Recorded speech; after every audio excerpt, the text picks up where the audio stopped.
Madame, monsieur, bonsoir, bienvenue dans Reporter. En Belgique, un habitant sur 7 vit seul et une personne âgée sur 10 n'a pratiquement plus aucun contact social. Pour faire face à cette triste réalité, la Croix-Rouge a mis sur pied un programme d'accompagnement et de soutien relationnel à domicile. Des bénévoles sont spécialement formés pour passer quelques heures par semaine avec une personne qui vit dans l'isolement parfois le plus total. C'est le cas de Serge. Tous les mardis, il emmène Marie-Claire, une malvoyante, au bassin de natation. Vous ferez également la connaissance de Daniel, qui est désormais l'unique famille de Paul, un octogénaire qui vient de perdre son épouse. Ou encore de Dominique, qui accompagne doucement Yvonne vers son 100e printemps. Des histoires émouvantes, mais pleines d'espoir, souvent très riches, et pas seulement pour les bénéficiaires. Une croix sur la solitude, c'est un reportage d'Alain Dils, Jean-Philippe Motte et Jacques Henry.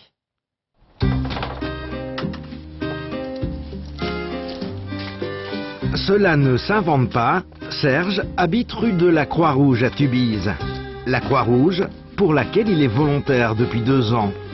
À 58 ans, cet ancien militaire a décidé de consacrer bénévolement une partie de son temps à ceux qui en ont besoin. On dit le time is money en anglais, mais je crois que dans le social, là, ce n'est pas une question financière. Le temps, justement, c'est du plaisir qu'on se donne à faire plaisir aux autres. Et ça, si on peut le prendre comme ça, je crois que tout baigne en fait. C'est ça qui est le plus important. Et du temps, vous en avez justement depuis que vous êtes... Je suis pensionné. Le début de ma mise à la pension, c'était plutôt mal passé. J'avais une forte dépression. Et puis après, j'ai vu qu'en m'occupant, eh ben, je suis de nouveau en pleine forme et ça me fait plaisir. Donc, autant continuer. Et en plus, ça aide les gens. Donc, c'est ça qui est le plus important. Serge participe au programme Estia, un nom de déesse grecque, celle du feu sacré, pour un projet qui vise à briser la solitude. En Belgique, une personne sur 7 vit seule. On s'investit pour le bien-être général. Et en moi-même eu de nombreux problèmes, je trouve ça extrêmement important de partager son temps ou quelques heures de temps en temps pour voir les gens, les aider, leur permettre une activité qu'ils n'avaient pas. Et ça, je trouve que de la Croix-Rouge, c'était un programme extrêmement intéressant. On part trop ? Chaque semaine, Serge retrouve ainsi Marie-Claire, qui ce jour-là l'attend patiemment au bas de son immeuble. Mouiller pour mouiller. Oui, faut t'embrasser. Bonjour. Alors, on va y aller ? Je ne sais pas. Attention, il y a la petite marche. Il y a 12 ans, suite à une rétinite foudroyante, cette ancienne comptable s'est retrouvée pratiquement aveugle du jour au lendemain. Écoutez, bien sûr, on a des soins, on a les hôpitaux, les taxis pour les hôpitaux, etc.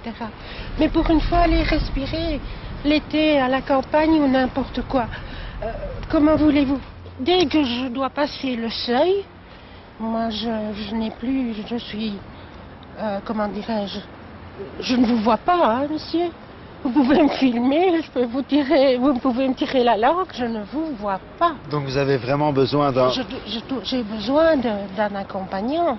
Encore 2,50 m quand même. 2 heures par semaine, Marie-Claire peut désormais se reposer sur la précieuse épaule de Serge. Que ce soit des gens comme moi malvoyants ou bien handicapés, etc. Les gens ne trouvent plus des bénévoles, hein, parce que c'est vraiment du bénévolat là.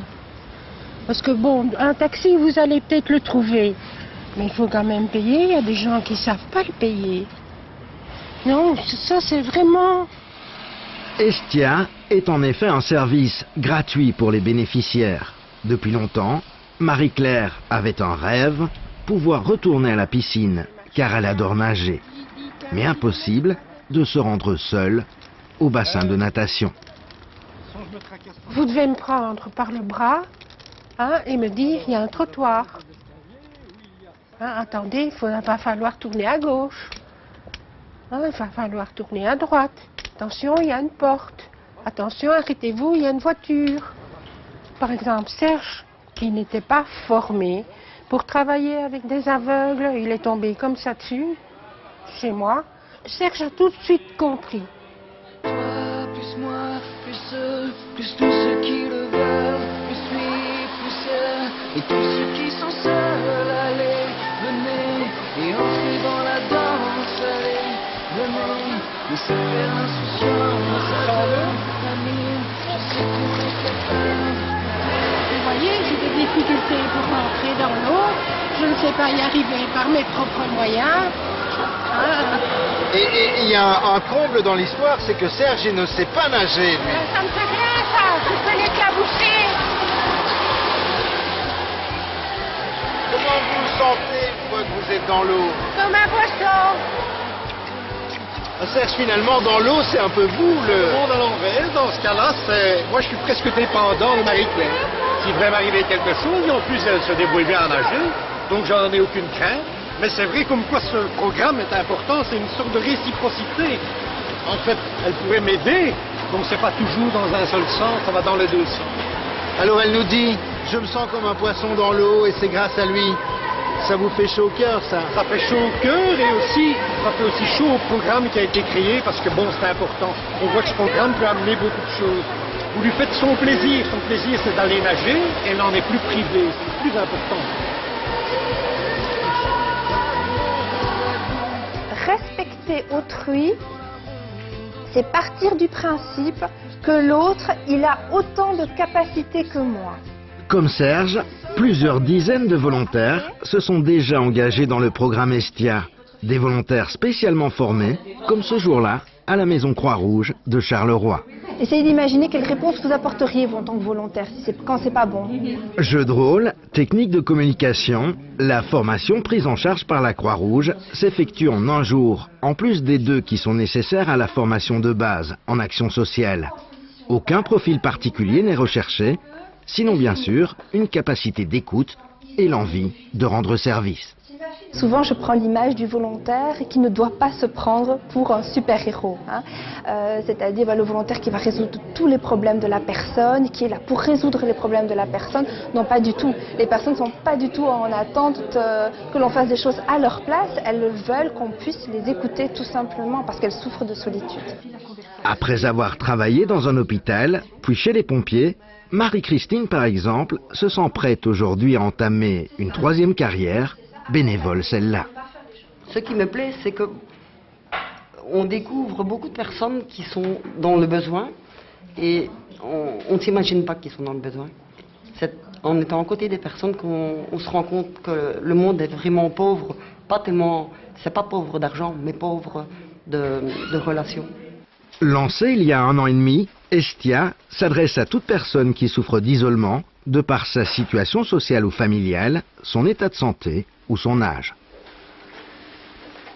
C'est vrai qu'aujourd'hui, souvent les personnes qui font appel à nous sont des personnes soit âgées, soit isolées parce qu'elles ont un handicap ou une maladie chronique qui les empêche de sortir, d'avoir des loisirs, d'avoir des contacts sociaux. Et il faut savoir aussi que dans les personnes âgées, donc dans les seniors de plus de 65 ans, il y a 1 senior sur 10 qui n'a plus aucun contact social avec personne. Ça sous-entend, je sais comme ça paraît peut-être pas grand-chose et ça a l'air de rien, mais pour ces gens, ça veut dire que pendant 10 jours, 1 semaine, parfois 2 semaines, ils passent ce temps-là sans voir personne en fait. Je suis pas rapide dans ça. À Saint-Gilles, Yvonne, par exemple, n'a plus quitté son appartement depuis bientôt 1 an. En mars 2010, elle a fait une mauvaise chute et a dû être hospitalisée. Elle a ensuite regagné son domicile après un bref séjour dans une maison de repos. Mais elle a toujours beaucoup de mal à se déplacer. Les journées sont parfois un petit peu longues, toute seule. Ben, c'est long, naturellement. Parce que j'étais trop habituée. Je veux dire 4-5 choses à la fois. Maintenant, je dois faire une chose. Et lentement. Parce que sinon, j'embrasse le parquet. Parce que j'ai été tout de même aussi, un jour, toute une nuit, jusqu'au lendemain matin. Par terre? Par terre. Ça vient tout de même, hein? Et vous, comment est-ce que vous parvenez à garder le moral? En vous voyant. En vous disant des bêtises. Donc c'est important de parler, hein, et d'avoir des gens à qui parler. Ah oui, quand je les entends, parce que par là je n'entends pas, hein, depuis la guerre. J'étais à côté du canon quand il a claqué et ça, c'est une oreille qui est fichue. Depuis 40. Ce n'est pas loin, hein? 40. Hein? Ah, mais c'est le manger. Yvonne vient de fêter son 96e anniversaire. Elle est abonnée à plusieurs services à domicile. Chaque jour, par exemple, on lui apporte ses repas. Mais en dehors des soins et des besoins de première nécessité, il est vrai qu'elle n'a plus beaucoup de contact avec le monde extérieur. Merci beaucoup. Bon appétit. Merci. On a un petit dessert. Ici, c'est de la crème. Et ça, c'est le potage. Entre deux visites en coup de vent, Yvonne peut désormais compter sur une oreille un peu plus disponible. Chaque semaine, depuis le mois de juillet dernier, la vieille dame reçoit la visite d'une volontaire engagée dans le projet Estia. 2 heures qui lui permettent de se changer les idées. C'est une fois par semaine qu'elle vient, donc à 5 heures, pour 2 heures. Et on parle un peu de tout. Madame Tobac, c'est la Croix-Rouge. Vous l'attendez en fait, cette visite de Madame Bastin? Ah, ça c'est sûr, parce qu'alors, et même après, quand ils sont partis, on réfléchit un petit peu, on remet ça en route, et le disque tourne. Vous sentez que la relation évolue? Oui, oui, oui. Au début, c'était un peu pour moi une intrusion dans sa vie. Et maintenant, elle se dévoile un petit peu. Moi aussi, il y a un réel dialogue maintenant. Donc ça devient agréable et c'est enrichissant surtout. J'apprends plein de trucs que je ne connaissais pas avec elle. Bonjour madame. Mais vous êtes toute belle. Volontaire pour la Croix-Rouge depuis 1 an, Dominique a derrière elle une longue carrière dans le bénévolat. À 47 ans, il est vrai qu'elle a traversé pas mal d'épreuves dans sa vie, élevant seule ses 2 enfants après la mort de son mari. Un parcours qui, dit-elle, la pousse à prêter davantage d'attention aux autres. Quand je sais qu'elle vient, alors je dis, ah, elle va bientôt arriver. Mais c'est ça qui est bien, enfin. L'âge crée un peu une sorte d'isolement, hein. On ne se rend pas compte quand on est jeune, ça. Mais l'âge fait que on perd ses amis, ses connaissances, parce que, évidemment, c'est un âge exceptionnel quand même. Donc elle n'a plus beaucoup de gens autour d'elle de son âge, de contact, ou alors des personnes qui sont beaucoup moins valides qu'elle. Et donc, l'âge fait une sorte d'isolement comme ça. Et cette rencontre intergénérationnelle, hein, vous pourriez être sa fille, c'est un enrichissement pour vous aussi. Oui, oui, oui, oui. J'ai appris grâce à elle, quand je sors d'ici, en fait, c'est la plénitude. Dans ce monde un petit peu où moi, je suis un peu comme tout le monde, je cours toujours un peu après le temps, faire encore autre chose, encore autre chose, encore autre chose. Eh ben, j'arrive ici, comme c'est une personne âgée, il y a un respect. Je suis dans un autre temps avec elle. Et quand je sors d'ici, c'est un peu comme si j'avais fait une séance de yoga. C'est exactement ça que ça me procure. Aujourd'hui, entre Dominique et Yvonne, il s'agit bel et bien d'un véritable échange. Ça, c'est son père qui a reçu ça. C'est des belles photos, hein, quand on voit maintenant. C'est des vieux photos. Oui, oui, oui. C'est riche, hein, ce qu'elle me raconte. C'est ce que moi, je n'ai pas connu, parce que j'ai perdu mes parents fort jeunes.